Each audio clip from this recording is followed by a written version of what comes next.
Assalamualaikum warahmatullahi wabarakatuh. Halo sahabat Bunda Zaman Now, apa kabar kalian pada kesempatan kali ini?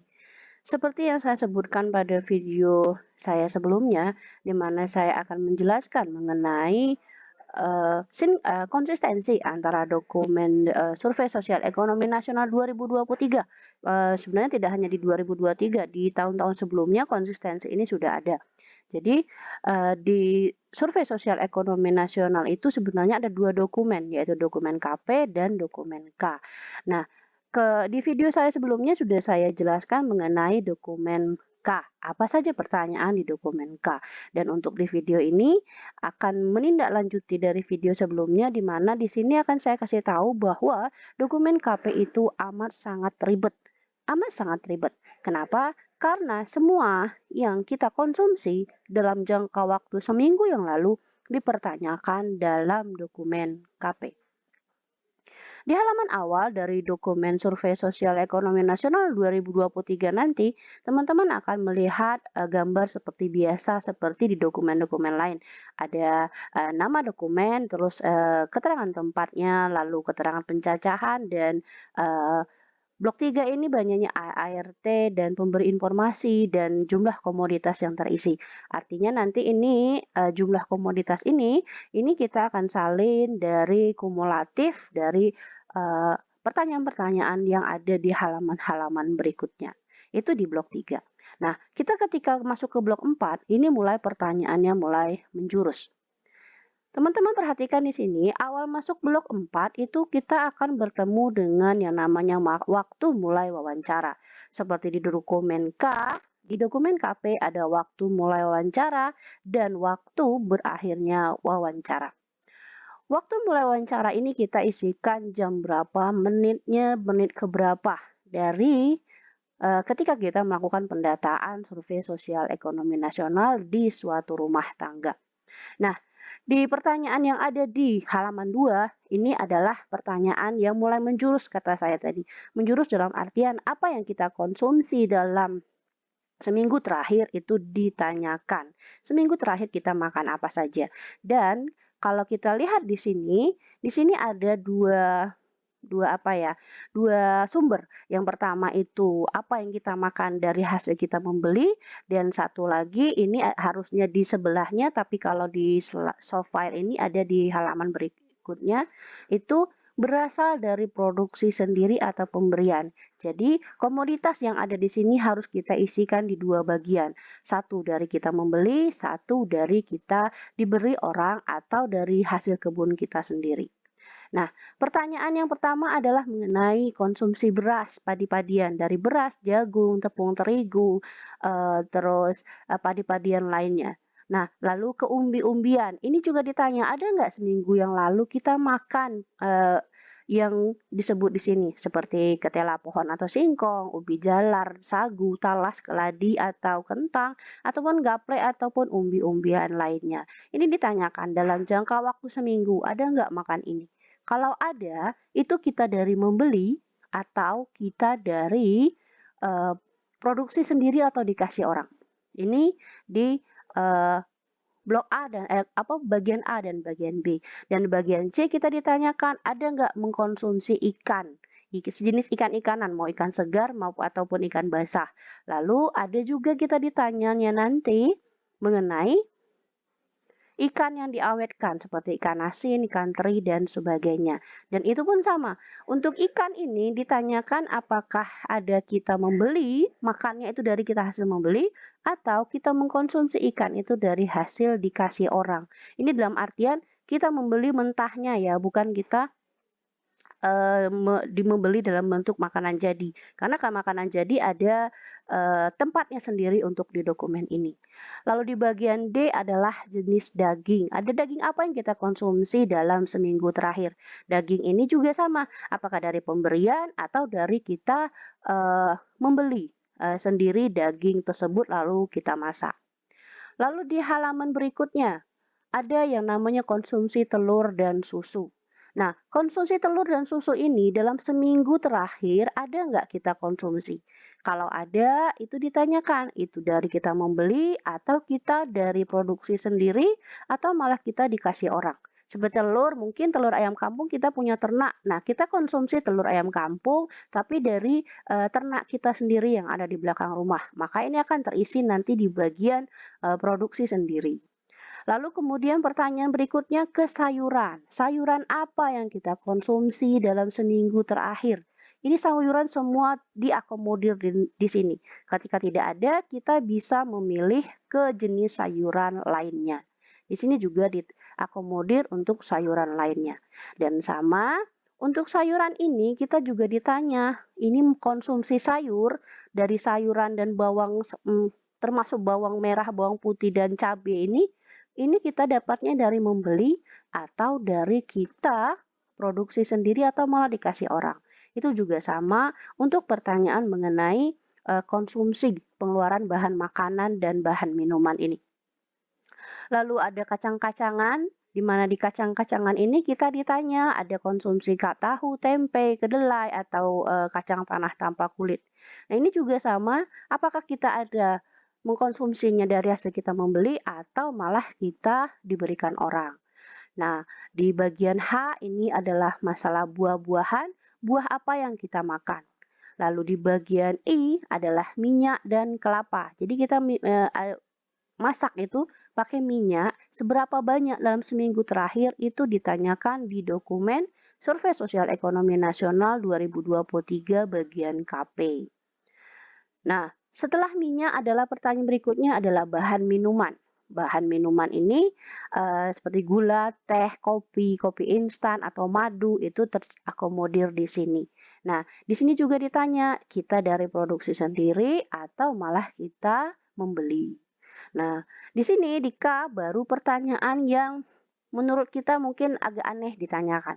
Garam, kemiri, ketumbar, merica, jahe, dan sebagainya juga ditanyakan. Karena ada kemungkinan dalam seminggu terakhir kita masak menggunakan terasi. Ada kemungkinan kita masak menggunakan kencur, pala, atau kapulaga.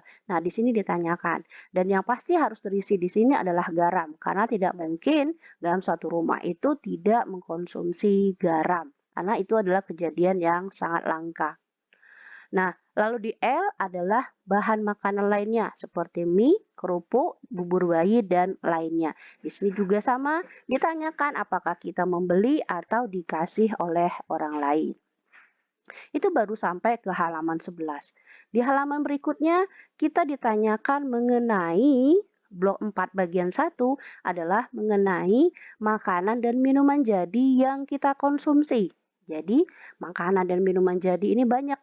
Tapi kita nanti kalau tidak ada di sini, makanan dan minuman jadi yang dikonsumsi orang-orang dalam satu rumah, kita bisa masukkannya ke makanan jadi lainnya. Nah, di sini juga sama, ditanya apa kita dikasih atau itu dari hasil kita membeli.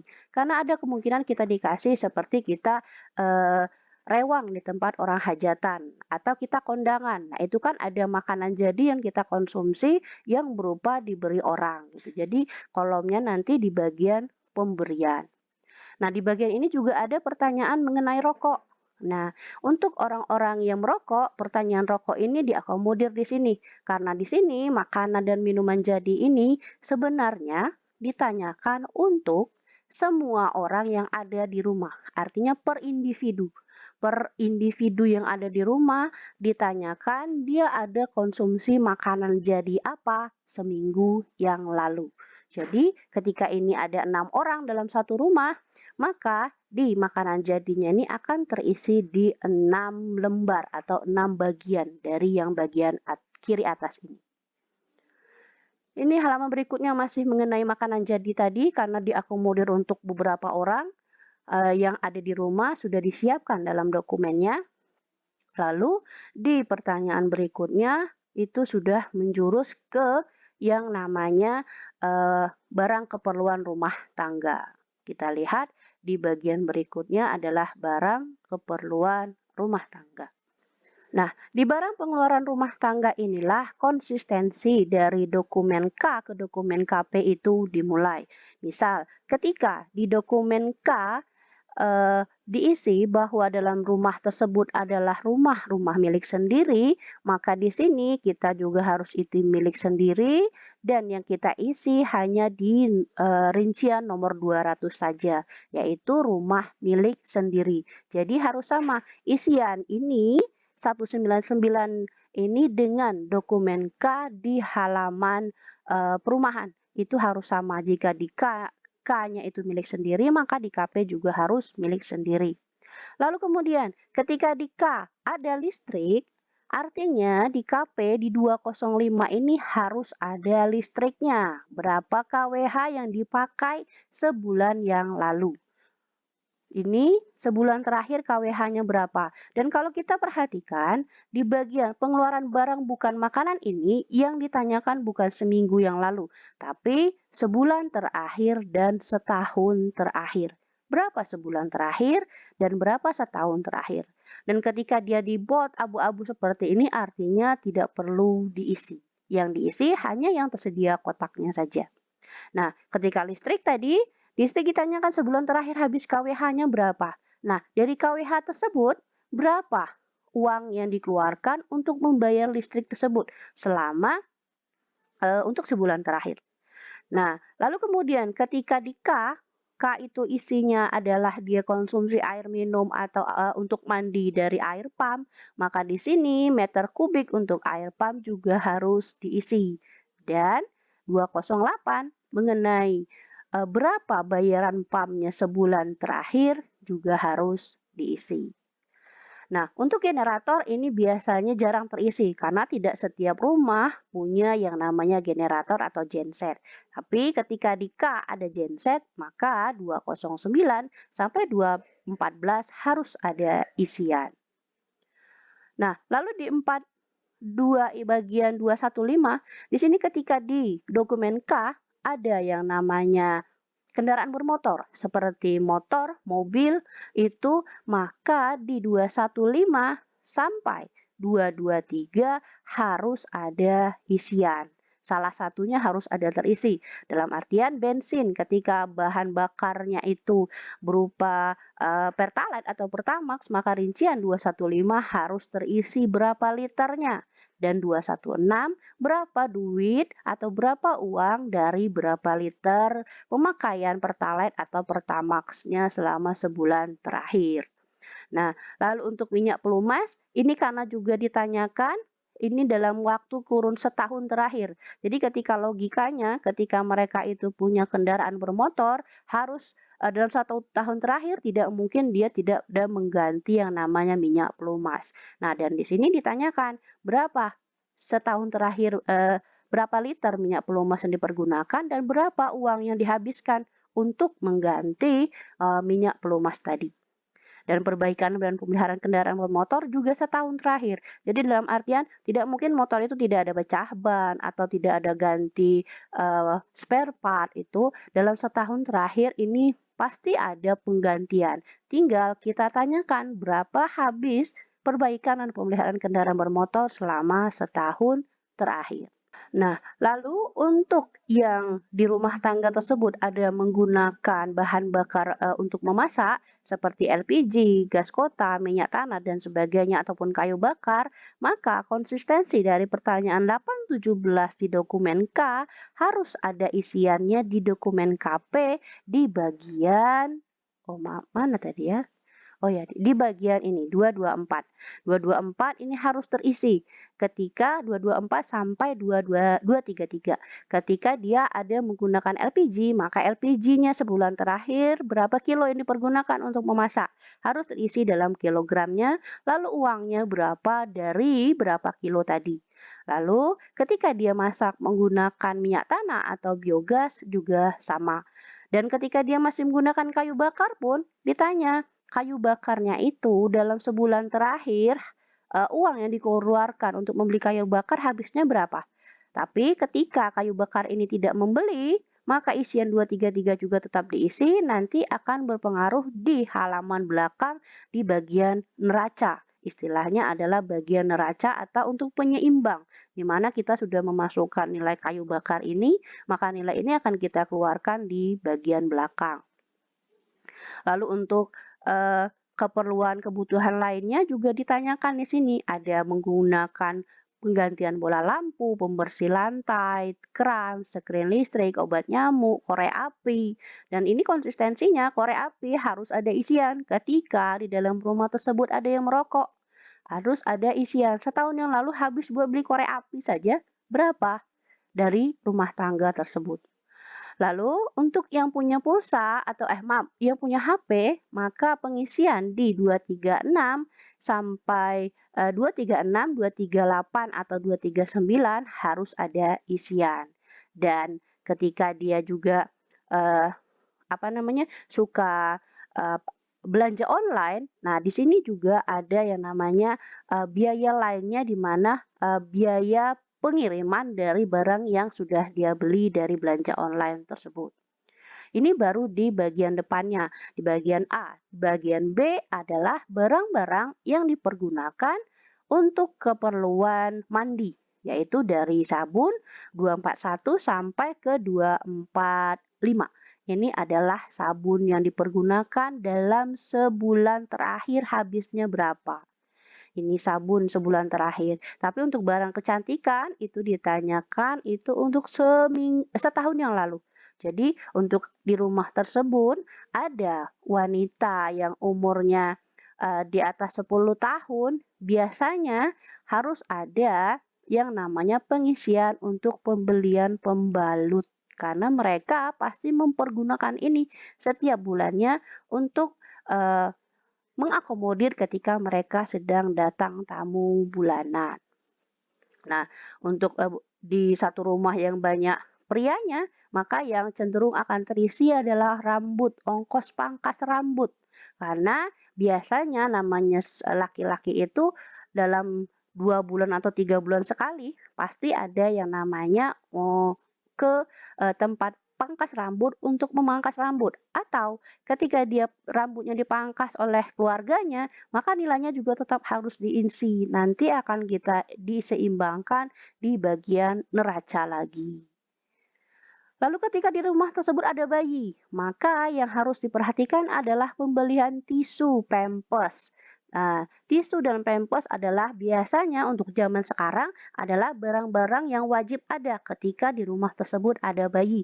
Karena kecenderungan ibu-ibu zaman sekarang itu sudah malas yang namanya untuk mencuci celana ketika anaknya pipis dalam celana, akhirnya dia harus menyediakan stok celana begitu banyak. Nah, itu sudah sangat jarang terjadi. Lalu ketika sakit ini konsistensinya juga di dokumen K tadi. Lalu ketika di dalam satu rumah tersebut ada yang mengalami keluhan kesehatan dan melakukan rawat jalan ataupun dia mengobati sendiri ketika dia ada keluhan kesehatan seperti demam, batuk, pilek, pusing, dan lain-lain, ataupun penyakit kronis yang diderita anggota rumah tangga dalam satu rumah, maka di konsistensi dari blok 11 dokumen K ini adalah ke bagian KP di halaman 34 mulai dari rincian 248. 248 ini ketika dia ada dirawat jalan atau ketika dia berobat ke UGD-nya, maka dia biaya berobat jalannya di sini terisi. Atau ketika dia harus rawat inap, di sini juga harus diisi. Ketika di K-nya ada rawat inap ya. Nah, atau ketika dia ke rumah sakit swasta, ini juga harus terisi. Dalam artian ini terisi untuk bagian out of pocket atau OOP ini adalah biaya yang dikeluarkan oleh orang-orang di rumah tersebut untuk berobat. Tapi untuk yang di sini adalah biaya totalnya, baik itu yang dikeluarkan dia sendiri maupun yang dikeluarkan dari jaminan kesehatan yang diperolehnya ketika di rumah tersebut ada yang memiliki jaminan kesehatan. Dan ketika keluhan kesehatannya hanya ke puskesmas saja, maka biaya berobat jalan ke puskesmas juga harus dimasukkan di sini di bagian OOP dan juga di bagian kolom 3 ini. Berapa biaya dia ke puskesmas? Atau ketika dia ke dokter, berapa biaya yang dia keluarkan untuk ke dokter? apakah ada, atau ketika dia tidak membayar ke dokter, maka yang di sisi adalah yang di sini. Yang di kolom 3, berapa biaya dia ke dokter setahun terakhir. Dan di sini isiannya boleh ditulis 0 ketika dia ke dokter itu tidak membayar tapi menggunakan yang namanya jaminan kesehatan. Lalu di pertanyaan berikutnya juga masih mengenai kesehatannya. Ketika dia berobatnya tidak ke puskesmas, tidak ke dokter, tapi ke petugas petugas kesehatan seperti bidan, perawat atau mantri kesehatan, maka di sini yang harus juga terisi berapa biaya yang dikeluarkan untuk ke petugas kesehatan tersebut. Lalu juga ada biaya praktik pengobatan tradisional, juga ke dukun penolong persawanan juga ada di sini ditanyakan ketika di dalam rumah tersebut dalam setahun terakhir ada yang melahirkan. Tapi ketika dia tidak melahirkan di dukun, maka yang kemungkinan terisi adalah dia melahirkannya di bidan atau dia melahirkannya di puskesmas atau malah di rumah sakit pemerintah. Di bagian itu yang akan terisi. Lalu di 255 adalah mengenai obat yang dia beli. Mau obat dia beli dari tenaga kesehatannya langsung, mau obat yang dia beli dari apotek, ini akan diakomodir di sini. Termasuk ketika dalam satu rumah tersebut suka meminum jamu, obat tradisional jamu untuk pengobatan. Ini juga diakomodir di dokumen survei sosial ekonomi nasional. Lalu di 259 adalah ketika dalam rumah tersebut ada orang yang hamil, ada wanita yang hamil atau ada wanita yang baru melahirkan dengan anaknya yang masih di rentang umur di bawah sekitar beberapa bulan gitu, beberapa bulan atau dalam setahun terakhir, nah masih hamil tapi juga sudah melahirkan. Maka yang akan terisi di sini adalah biaya periksa kehamilannya ketika dia hamil. Dan imunisasi adalah biaya imunisasinya ketika dia imunisasi. Nah, semenjak ada COVID, pertanyaan baru muncul adalah biaya yang dibayar ketika dia harus vaksin COVID. Ini pertanyaan baru kalau sini. Yang COVID adalah pertanyaan yang baru. Dan ketika dalam satu rumah ada yang medical check up, maka juga harus diisi berapa medical check up-nya, biayanya berapa. Dari BPJS-nya mungkin atau dari yang dia bayar sendiri. Dan ketika dalam rumah tersebut, kembali lagi ke dokumen K, di dalam rumah tersebut ada PPK, perempuan pernah kawin usia 10-54 tahun, maka 263 harus terisi ketika dia menggunakan alat kontrasepsi yang mungkin di bulanan atau triwulanan atau ke 6 bulanan itu yang dipakai seperti itu, ini harus terisi. Tapi ketika alat kontrasepsinya itu berupa spiral atau susu yang sudah dipasang 2 atau 3 tahun yang lalu, di sini dapat tidak diisi dengan catatan nanti antriannya akan warning terlebih dahulu. Ini baru di bagian kesehatan. Lalu di bagian berikutnya adalah mengenai pendidikan, di mana seluruh biaya pendidikan ketika ada anak yang sekolah atau ada yang kuliah, maka biaya pendidikan sekolah dan biaya pendidikan kuliah harus diisi di sini. Karena ketika ini kita tidak isi sama sekali, ketika dalam rumah tersebut ada yang sekolah atau kuliah, maka antriannya dijamin akan error.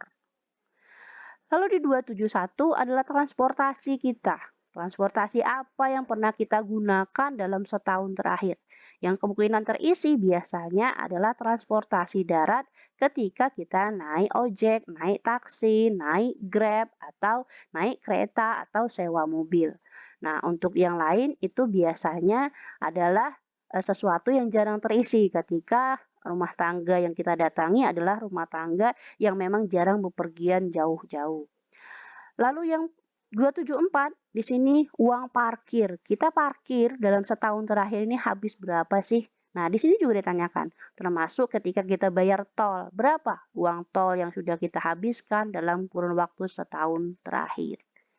Dan di sini juga di 275 sampai 279 adalah hal-hal yang mengenai bisa jadi mengenai kita pergi keluar kota, menginap di hotel, lalu mengenai hiburan kita ketika kita menonton bioskop atau kita langganan TV kabel atau kita rekreasi. Dan ada juga pertanyaan mengenai berapa gaji atau upah untuk orang-orang asisten rumah tangga yang ada di dalam rumah tangga yang kita data. Lalu ada juga biaya untuk jasa lembaga keuangan. Nah, ini ketika dia ada buku tabungan, maka ini harus terisi. Dan untuk 279 biasanya ini adalah opsional, tapi bukan opsional dalam artian ini jarang terisi, tapi dalam kondisi tertentu ini bisa terisi karena di sini juga ada biaya fotokopi, terus ada juga akte kelahiran. Nah, untuk orang-orang yang punya bayi baru lahir, maka akte kelahiran atau fotokopi atau pembuatan kakak baru biayanya habis berapa juga kemungkinan besar terisi. Lalu di bagian C adalah pakaian kita beli dalam kurun waktu setahun terakhir. Pakaiannya baik itu kita beli sendiri atau diberikan oleh orang lain. Nah, di sini ditanyakan, termasuk dalam setahun terakhir kita sering yang namanya beli yang namanya jas hujan. Jas hujan plastik yang harga 5.000, 10.000. Nah, itu ada berapa kali kita beli dalam 1 tahun terakhir. Nah, ini yang sering dilewatkan atau terlewatkan sama petugas ketika melakukan pendataan Survei Sosial Ekonomi Nasional. Lalu di D-nya adalah barang tahan lama. Barang tahan lama di sini adalah seperti perabot-perabot rumah tangga, seperti mebel, peralatan rumah tangga kayak mesin cuci, lalu spray, lalu tempat tidur, lalu hal-hal yang berhubungan dengan rumah tangga. Di sini ada semua ditanyakan dalam kurun waktu setahun terakhir, ada beli ini enggak? Kalau ada, berapa uang yang dihabiskan untuk membeli barang rumah tangga ini? Dan biasanya yang terisi di sini adalah mengenai ketika dalam rumah tersebut ada anak-anak. Nah, anak-anak biasanya ketika ketemu dengan yang namanya penjual mainan, suka merengek pada orang tuanya untuk dibelikan mainan. Nah, di sini ada diakomodir pembelian mainan anak-anak. Dan satu lagi yang sering harusnya terisi adalah dalam satu rumah tangga ketika rumah tangga tersebut punya yang namanya binatang peliharaan seperti kucing, anjing, ayam, bebek, angsa, dan sebagainya. Dan ini harus terisi ketika rumah tangga tersebut mempunyai binatang-binatang yang ada di belakang rumahnya yang untuk binatang peliharaan seperti tadi. Karena misalkan saja kucing, kita punya kucing dan kucing pun makan makanan dari kita seperti nasi. Kita makan nasi, dia makan nasi. Ketika kita makan ikan, kucing makan ikan. Nah, berapa porsi yang dihabiskan untuk kucing ini sehari dari makanan yang kita makan tersebut kita perkirakan. Sehingga di sini biayanya dalam setahun terakhir harus diisi. Dan konsistensi dari Survei Sosial Ekonomi Nasional yang terakhir adalah mengenai kepemilikan asuransi kesehatan. Ketika di dokumen K itu ada yang namanya BPJS Kesehatan, baik PBI maupun non-PBI atau mandiri, atau malah punya asuransi kesehatan atau jaminan kesehatan Jamkesda atau swasta ataupun dari perusahaan atau kantor, maka di rincian 311 dokumen KP itu harus ada isiannya. Selama setahun yang lalu, berapa asuransi kesehatan yang dibayar. Dan salah satu konsistensi selanjutnya adalah ketika di rumah tersebut juga memiliki kendaraan bermotor. Berapa pajak yang dibayarkan dalam 1 tahun terakhir. Nah, untuk yang mempunyai rumah juga, rumah milik sendiri. Di sini juga harus ada yang namanya pembayaran pajak bumi dan bangunan. Meskipun PBB itu untuk di beberapa wilayah dibayarkan oleh aparat desa atau kelurahan. Lalu di blok 42F mengenai ketika di dalam rumah tersebut bisa jadi ketika ada bayi baru lahir atau bayi di bawah 1 tahun, dalam 1 tahun terakhir ada mengadakan yang namanya akikah atau hitanan. Nah, ketika akikah itu yang dimasukkan di sini adalah biaya-biaya seperti sewa tenda, terus sewa piring, terus ketika akikahnya itu menggunakan jasa makeup artis, juga biaya-biaya yang seperti itu. Maka di sini di bagian F315 juga harus ada isian. Namun kalau di bagian F ini tidak ada konsistensinya ke dokumen K. Jadi kita memang murni menanyakan sendiri mengenai pertanyaan-pertanyaan yang ada di F. Lalu di 431 sampai dengan 432 dan seterusnya itu adalah rekapitulasi dari pertanyaan-pertanyaan yang sudah kita tanyakan sebelumnya. Namun di sini ada beberapa pertanyaan yang harus kita tanyakan juga karena tidak ada di bagian depan. Nah, inilah dokumen KP Susenas atau Survei Sosial Ekonomi Nasional. Nah, di sini kalau di K itu hanya ada 2 kunjungan, maka di KP diakomodir sampai 4 kali kunjungan. Karena kenapa? Bisa jadi di kunjungan 1, 2, 3 itu belum selesai pendataan dari dokumen KP ini. Makanya di sini diakomodir untuk 4 kali kunjungan, dari jam berapa kita datang sampai jam berapa, dan jam berapa lagi ke jam berapa kunjungan kedua, dan seterusnya. Dan di sini ketika ini catatan di kunjungan ini tidak ada isian sama sekali, maka dijamin dokumen KP dari Survei Sosial Ekonomi Nasional tersebut akan error. Termasuk ketika waktu selesai wawancara ini yang di bagian bawah tidak terisi, maka itu juga dijamin akan error dokumennya. Nah, begitulah kurang lebih gambaran dari dokumen KP Survei Sosial Ekonomi Nasional 2023 dan konsistensinya ke dokumen K. Semoga informasi dari saya ini bermanfaat. Sampai ketemu di video berikutnya. Wassalamualaikum warahmatullahi wabarakatuh.